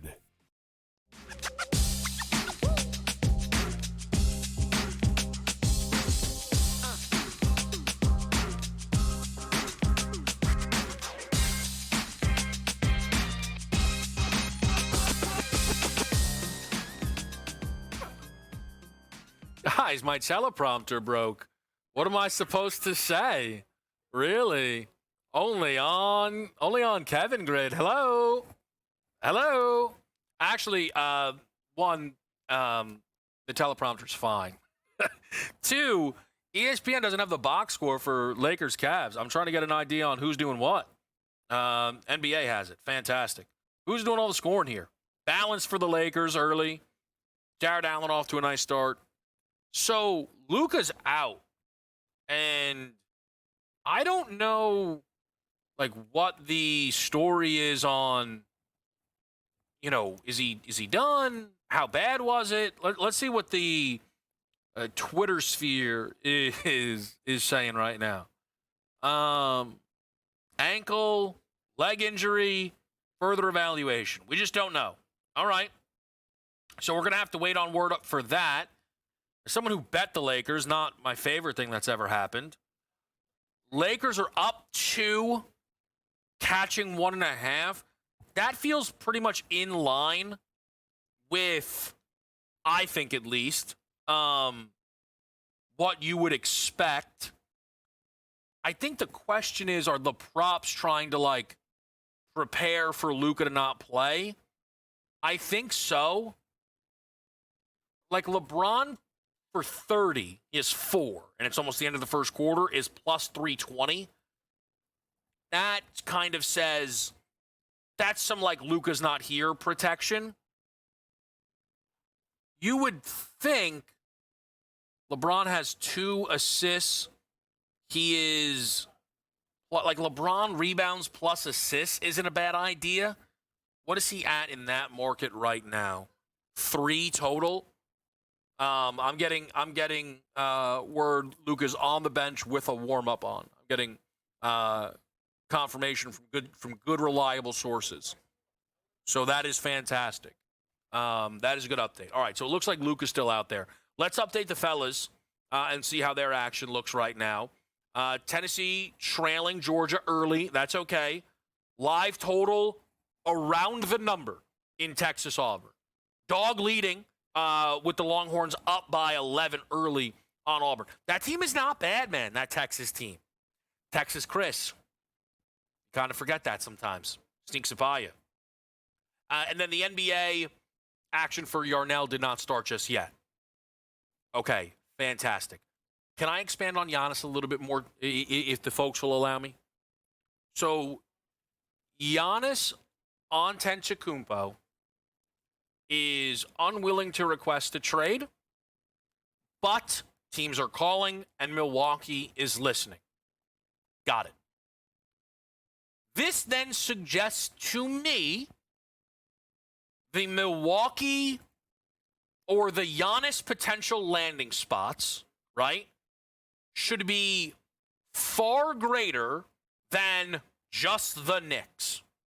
Now, I think based on the typical order of operations in the NBA, that a player of Giannis's level can dictate where he goes, but I also think within reason, okay?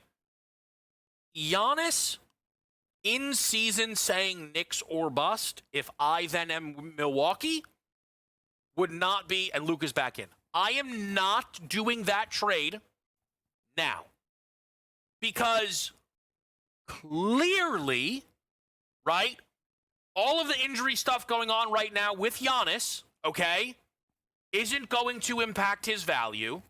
That's clear as day. And the Knicks can offer you comfortably more draft picks if you wait until the offseason. So if I'm Milwaukee, why do I care about getting Giannis to the Knicks so he can try and win a title this year? That window was forfeited by really Giannis for not trying to get out actually on his own accord. And that kind of applies to Miami as well. A place that we would imagine Giannis would be willing to go, we know would be interested, who, again, draft picks-wise, can bring a lot more to the table in the offseason. So this makes the Warrior, Spurs, Thunder, Rockets of the world more interesting. Significantly, I would say. If Milwaukee does go to Giannis and say, hey, look, we are in conversation with 9 teams, okay? You can tell us your feelings on any of them, and if the deals are close, this was the old Tyreek Hill deal. I think the Chiefs had basically accepted 2 or 3 Tyreek Hill offers. It was then Tyreek was able to choose, and he went with the Miami Dolphins, okay? Giannis, this is close, okay? If you're a Spur, if you're a Warrior, it makes no difference to us. We love both of the returns that we're going to get. You can pick. That's fine. But if any of those deals happen now, it is going to shift the markets substantially, and we know that. Because Giannis Antetokounmpo, when healthy, is one of the most impactful players in the league. However, when trying to find value, right, Giannis to the Knicks, so they're 16-1. The number would move a lot. The Spurs, 15-1. The number would move a lot. It would. But enough that you need to get in before the trade while he's injured, I would probably say no. The bet you would have to make now, and I think you could argue pretty strongly it is worth making, even if you don't believe in the pairing, at least just if you like beating numbers. The Golden State Warriors are 150-1 on FanDuel to win the NBA championship. If they add Giannis, where does that number go? Let's just take it from the Western Conference end of it, okay? Where they are 75-1. Do they jump the Clippers, who are 35-1? Obviously. Do they jump the Lakers in Minnesota, who are 22-20-1? I mean, probably. So that would mean Giannis and the Warriors would move a 75-1 West number to 20-1. quite honestly, you could probably at that point cash out and just be done with the whole gamut. Or you could go to Kalshi and bet the yes on Giannis to be a Warrior, which I don't mind. You know, that number right now at 17 cents, right, a 16% chance to go to Golden State it's not bad. It isn't. Although I will admit, I have some temptation myself on Giannis staying with Milwaukee. Because one, he always seems to stay with Milwaukee. But more importantly, as I said off the top, the Bucks are not in a rush now. And Giannis isn't even healthy. So why is anybody running to the podium here to give the best offer they can? Actually, I think it's why the markets right now are so heavily on the Knicks and the Warriors, because they're the only two teams who are probably desperate enough to offer up right now every single thing they possibly can, and then some. We're going to see where this lands. By the way, just to, a little help out the team, if you love all this prediction market stuff, SportsGrid's Prediction Market Edge airs on weekends here on SportsGrid with Donnie Rightside and Joe Ranieri. Seahawk Cam next on SportsGrid.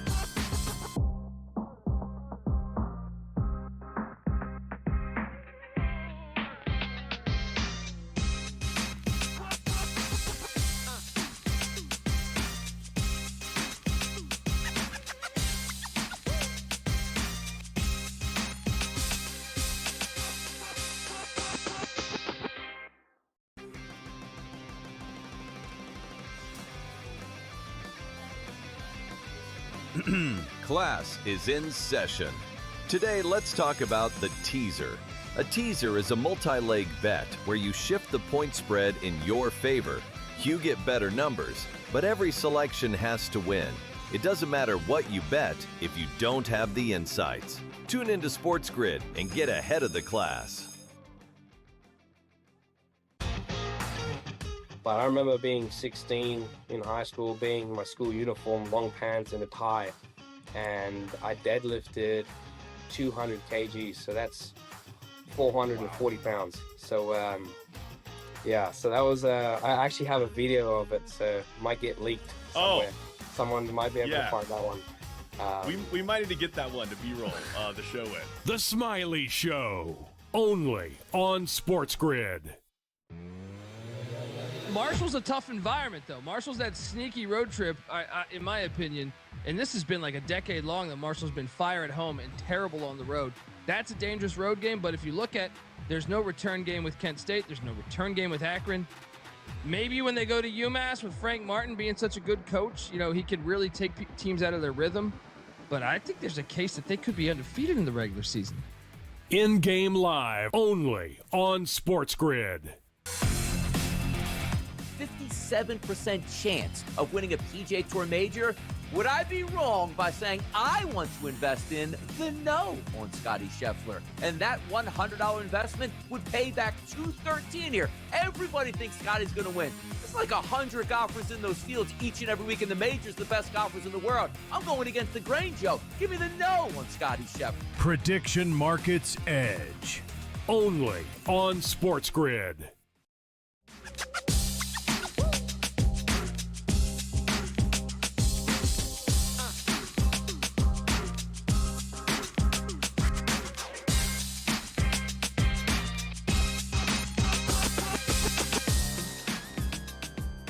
Game time decisions here on SportsGrid. It's a Wednesday night. Our guy Cam Stewart here, as always. Excellent to talk to Cam. And I got to tell you, because the guys behind the scenes are such good friends, they immediately are like, oh, this will be good. Let's tell Cam that Kevin bet New England. Except I'm not worried about that because Cam has been around the block as long as anybody.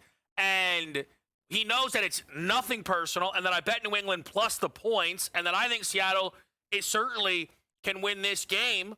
I think these teams are closer than the number suggests, Cam. I think there's some value on New England. And we saw it not that long ago when the Rams played the Cincinnati Bengals in the Super Bowl. Rams won. Bengals covered. This isn't a pick 'em game. Yeah, they covered right on the number too, Kev. I remember I was in Las Vegas, and let's be real, and I'm not one of these delusional fans. Like, take a look at what the Patriots defense has done in the playoffs. They're amazing. That's the whole thing. Like, the people scored on Seattle. Like, you know, the Rams and Puka Nacua, they just have ways to do it. So I know Vrabel and his staff are going to be looking at tape going, this is how you expose a very good defense. But I got to tell you, Kevin, it's really nice. You know, everybody should be giving Sam Darnold the old Barry Horowitz. He's going to lose it. He's a loser. He can't show up in a big game. 3 touchdowns, no picks, over 300 yards. Okay, let's just say this. If he plays like he did against the Rams, I think we're going to have a different outcome in this Super Bowl than the Marshawn Lynch debacle. But I totally respect you. A lot of people in the know are betting the Patriots. It's an interesting number at 4.5. It's a good number. You know what I mean? You're not gonna put it to like something higher. Like 4.5 is good. I think Seattle might win this game between 4 and 7 points. That's kind of what I was thinking in this game. So I think the bookmakers did a great job. That total looks low. I initially think defense, but Kevin, as you know, Gabe and I talked about it too. A pick 6 here and there, a turnover deep, like that's a low number. When you're playing an under that low, you totally need a very clean ride, as we like to talk about. So, but I'll be on the Seahawks and moneyline parlays. I'm going to get very creative with this game. And Kevin, I come here next week and I'll tell you the same thing because people might not watch all the time. I got a really underrated prop for you. Are you ready? Yes. Halani, Seattle's backup running back, over 8.5 receiving yards to plus 105. Not bad. He was certainly involved last game. That's the thing. People don't know about Halani. He can't run. Like he ran 3 carries for 4 yards, but he can catch balls out of the backfield. He averaged 9 yards per reception against the Rams. You don't think they're going to get him involved when everyone's thinking about Kenneth Walker? Over receptions, 1.5 too. I'm all on the Halani train this week, Kev. That's one prop that I'm putting in. I would not be shocked if Walker went over his number again. This Walker receiving prop, always too low. We were over 22.5 receiving yards last week. And I think if you're looking at New England, Kevin, the way to attack Seattle is with the tight end. I think Hunter Henry is going to be a guy you look at in the Super Bowl. Yeah, I'm excited to dive into the New England pass catching props because there's just so many guys, right? Like Booty, Kyle Williams, Stephon Diggs. So I think it's going to be really fun. They're dangerous. Yeah, I listen. There's a lot of different guys. Cam, I do really want to ask you about the golf though. I've been telling the guys it's been a lot of fun to break down. I do think I don't want to get ahead of myself. I do worry a little bit that Scotty could make things not fun. Like he's not there this week, Kev. I know. Thank gosh. Yeah, I don't want to dive into the whole thing. I just think it's crazy. It's like, this course not usually his. First time he's playing this year. Bombs win at this place. Bombs, 100 to 1s, 200 to 1s. Scotty, 3 to 1, wins it by 4 shots. He's not here. Like you said, what do you like at the Farmers? Well, Kevin, I can tell you one thing. The 1-week experiment, betting without Scheffler, will be introduced every week, starting at the Waste Management after the Super Bowl. But I digress. Let's go to Torrey Pines and play the Farmers Insurance, a legendary course. They play the North, they play the South. And know what it is, Kevin? Despite being a little bit longer, it's not like the longest course. Old guys have done really, really well in this event. Going back in history, the Jason Days of the world, the Adam Scotts of the world, Harris English, a lot of guys that, veterans on tour. You got to be really smart around here. There is some danger lurking. If the winds pick up, it could be an absolute train wreck. The winning score at 8 under, that plays like a major when winds pop up. But this is what we're going to do with this tournament. I like New Jersey, Kevin. Shout out to SportsGrid and all the New Jersey people. Now I go to New York. I'm doing New York, New Jersey, the 1-2 step. Cam Young, I actually found a 27. Cameron Young almost won the Canadian Open. He got really hot at the end of the year. He finally broke through, and that's the dangerous thing. Now the man has won. He won't get nervous on Sundays as much. I found a 27 instead of a 24. Must be played. Jason Day, multiple top 5s in this event. By the way, Old Man Day, Kevin, is playing great golf. He was right in the mix last week. Watch out for these veterans with game. I like him. Sam Stevens is a guy. I told you about Ryan Gerard, Kev. Remember I told you my sleeper this year? Second. He was second behind Scheffler last week. Give me Sammy Stevens, double S. He finished second in this event before. And Kevin, it's not Poltergeist. It's Audrek Potgieter. Watch out for this guy. He hits it a mile. And you're going to have a little bit of distance there. 200-1 is my flyer this week with Aldrich Potgieter. Now we got the top 10s. Patrick Cantlay. He can't win, but he finishes in the top 10 and 20 basically every week. We're going to go plus 260. Top 20, Kevin. It's been a long week. Lots of shoveling. I need an afternoon nap. Plus 140. Jake, afternoon nap. Plus 140. My boy Gerard. Hello, Mr. Gerard. Plus 150. And Adam Scott, the veteran, plus 190. Top 30s. Canadian Taylor Pendrith. Top 10s and 20s every single time in this event. I'll play it safe at plus 110. And watch out, a new guy on tour. I'll tell you guys about this guy in the future, John Perry. I watch a lot of European Tour golf. Very hot start. Cashing paychecks early on the PGA Tour. Plus 210 for a top 30. Kevin, I like what you said about Giannis. I got one for you. If the Raptors can get Giannis, that's the guy. I'm telling you, it's a perfect spot for him. Multicultural city. Greek town, so many things going on. I would love to see it happen. I just don't want them to mortgage the farm to get him. I think he's a perfect fit. I know people will talk about the Knicks, but I'm telling you, the Raptors also make a lot of sense. I don't disagree. I am just very curious if Toronto is willing to go all the way in, but I don't see why not. And then, Cam, there were some first-round leaders as well, by the way, for the golf they wanted to make sure to get to. Oh, thank you, guys. I didn't know we were going to get that far, but let's do it. We got to have first-round leaders because everybody, it's like Kevin, you got to have guys in the first round here. So, North Course, Jake Afternoon Nap, 25. Wyndham Clark, 30-1. The redheaded, my friend, Brent Snedeker, Ginger Time, 80-1. South Court, Tom Hoagie Sandwich at 50-1. Riders on the Storm, Sam Ryder, and Cam Davis, 110-1. Blow it up, baby. Cam betting on Cam. Love you, Walsh. You're the best, Cam. You're the absolute best.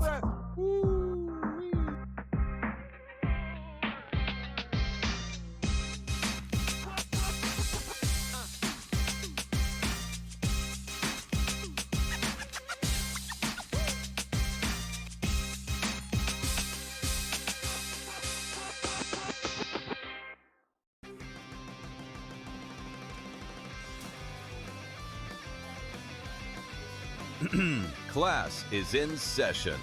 Today, let's talk about the teaser. A teaser is a multi-leg bet where you shift the point spread in your favor. You get better numbers, but every selection has to win. It doesn't matter what you bet if you don't have the insights. Tune into SportsGrid and get ahead of the class. But I remember being 16 in high school, being in my school uniform, long pants and a tie, and I deadlifted 200 kgs, so that's 440 pounds. So yeah, so that was I actually have a video of it, so it might get leaked somewhere. Someone might be able to find that one. We might need to get that one to B-roll the show in. The Smiley Show, only on SportsGrid. Marshall's a tough environment, though. Marshall's that sneaky road trip, in my opinion, and this has been like a decade long that Marshall's been fire at home and terrible on the road. That's a dangerous road game, but if you look at, there's no return game with Kent State. There's no return game with Akron. Maybe when they go to UMass with Frank Martin being such a good coach, you know, he could really take teams out of their rhythm. But I think there's a case that they could be undefeated in the regular season. In-game live, only on SportsGrid. 57% chance of winning a PGA Tour major. Would I be wrong by saying I want to invest in the no on Scotty Scheffler? And that $100 investment would pay back $213 here. Everybody thinks Scotty's going to win. It's like 100 golfers in those fields each and every week in the majors, the best golfers in the world. I'm going against the grain, Joe. Give me the no on Scotty Scheffler. Prediction Markets Edge, only on SportsGrid.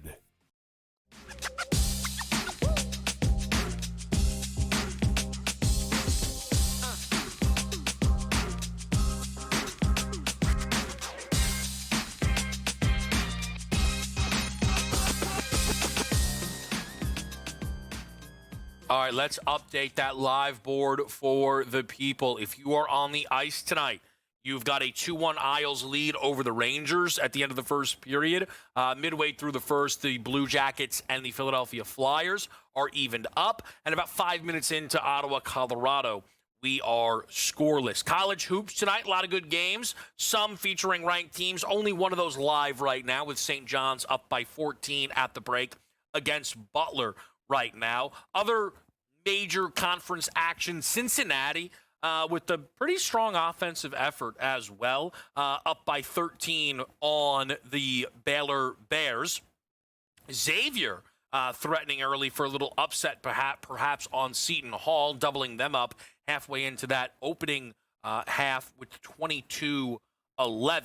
In the Big Ten, it is a USC 28-27 lead right now.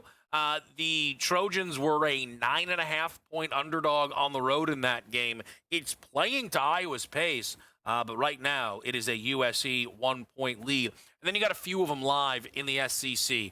Mississippi State is smashing LSU 44-21.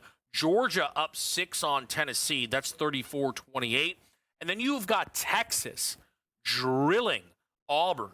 That's not true. It's only 8. But they've scored 42, which is great for Chris. And the total looking solid right now. Where's this live total at? I know Chris knows it. I know Chris can. Where's this Texas-Auburn live total? 159.5. Pace. Not mad at it. Let me dive a little bit more into this Tennessee-Georgia game. Why is this so low scoring? 2 of 11 from 3 for UT. No one's making free throws in the game. Oh, my gosh. Dude, 15 offensive rebounds for Tennessee in the first half to 3 for Georgia, and they've done nothing with it. Can you replicate something like that? Because if you can, I mean, without having made any threes, bench is giving you nothing. You know, is there some bite on Tennessee's second half team total? Let me take a look at this Tennessee live number right now. 69. Gross. 69.5 minus 130. Beat it with that. No one's betting that. Let's go elsewhere. Let's shop at a different store and see if that number's a little bit better. Let's take a look here. 69.5, 125. That's terrible. I don't know. Tennessee could easily get to 40. I don't know. That's just, it's so expensive. 70.5 minus 105. I'll probably stay away. NBA board right now. The Hawks are smoking the Celtics.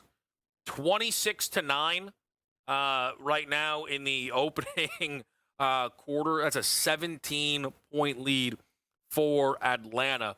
Slow start for the Knicks offense right now. Can we please just get the ball to Cat?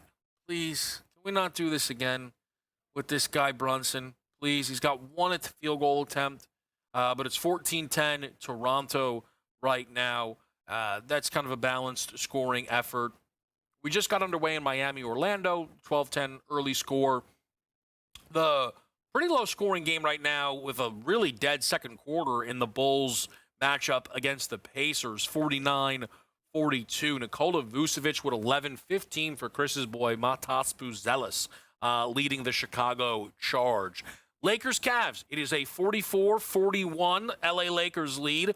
Luka with 9, 2, and 4. Jarrett Allen is actually leading all scorers with 12 points and 6 rebounds. LeBron James back home with just 4 points, 1 rebound, and 3 assists. Donovan Mitchell with a respectable 9, but on 12 shots and 1 of 5 shooting from 3. That is hardly the most impressive thing that we've seen. Things I'll be looking at rest of night here on this NBA slate. Steph Curry to have a big performance against Utah. I think him scoring 40. I think him making 9, 10 threes is live. Steph's kind of been due for one of these headline games. Nobody more likely to give it to him than this Utah defense. He's played them twice. He's made 6 threes in each of those matchups. I don't mind climbing that ladder a little bit with Steph Curry. And then I think Victor Wembanyama should be scoring tonight. If you look, Wemby, volume-wise, is starting to go up. His last, let's call it 5 games, field goal attempts, 23, 18, 21, 14, and 16. So at a 23.5 points prop at last look, I think you could see Wemby deliver in a major way here for the San Antonio Spurs going up against the Houston Rockets. It's been a great night here with you guys on Game Time Decisions. It's going to be in-game live next on SportsGrid.